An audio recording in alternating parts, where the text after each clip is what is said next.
Ассаламу алейкум. Приветствую всех наших гостей. Коротко говоря о общественном совете при администрации главы Чеченской Республики под четким и пристальным и руководством, и председательством Ислама Хатуева, хочу сказать, что у них наработана хорошая практика касательно взаимодействия между общественными советами, различными министерствами, ведомств. Допустим, в прошлый раз общественный совет при администрации успешно собрался, обсудил ход работы, деятельность с общественными советами при министерствах других ведомств.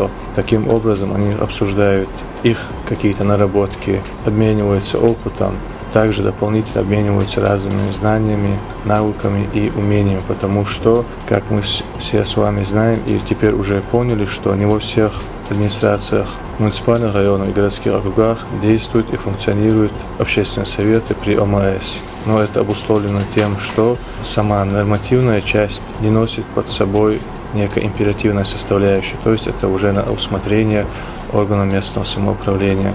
Таким образом, общественный совет при администрации хорошо и действенно показал себя. В прошлый раз мы отметили их благодарственным письмом департамента, отметили их заслуги. Вам будет и есть чему поучиться и поспрашивать у общественного совета при администрации. Таким образом, дальнейшую свою работу, взаимодействие, я более чем уверен, вы успешно наладите, и это будет и плодотворно, и полезно в целом для нашей республики.